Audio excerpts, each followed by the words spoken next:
Extrait de la pièce de théâtre de Dominique Chipeau, Un chemin semé d'embûches, chez les Chappée-Belle Éditions.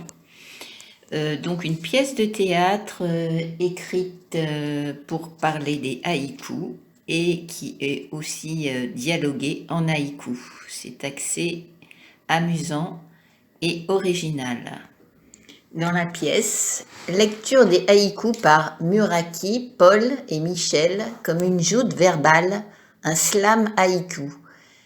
L'échange commence tranquillement, puis le ton monte crescendo.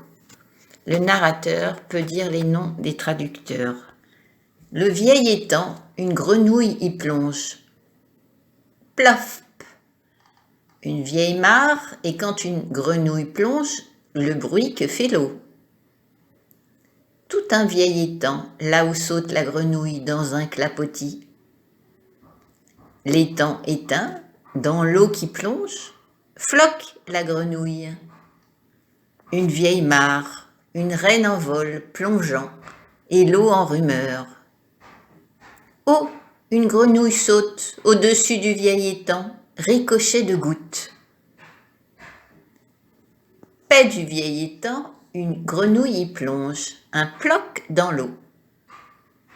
Vieil étang, au plongeon d'une grenouille, l'eau se brise. Sur l'étang mort, un bruit de grenouille qui plonge. Sombre vieille mare endormie, rapide, inattendue, une grenouille fait plop, éclaboussure. Le vieil étang, une grenouille y saute. Splof, le bruit de l'eau.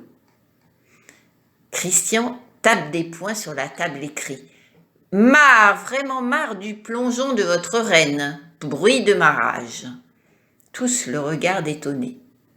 Christian gêné. Excusez-moi, je me suis emporté. Muraki lentement. Chuchotis de l'eau. Muraki, Paul, Michel, décrescendo. Chut. Christian se ressaisit. Quelles étaient les intentions de Bachot? Nous les connaissons, Muraki? Pas du tout. Bachot dictait ses théories. Ses disciples ont puisé ses conseils dans leurs notes ou leurs souvenirs, d'où ces différentes interprétations. Certains y voient l'empreinte du zen et d'autres un bouleversement littéraire.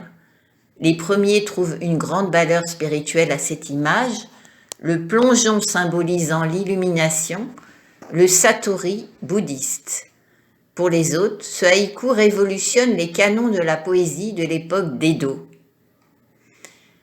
Christian, permettez-moi d'ajouter qu'Edo est l'ancien nom donné à la capitale Tokyo. Muraki, selon la tradition poétique, le chant de la grenouille devait être associé à une rivière d'eau limpide, alors que Bachot restitue l'animal dans son élément. Jamais la réalité n'était apparue si poétique dans une telle banalité. Comme vous voyez, l'apprenti poète qui ne connaîtrait du haïku qu'une seule de ses traductions aurait nécessairement une image faussée du genre.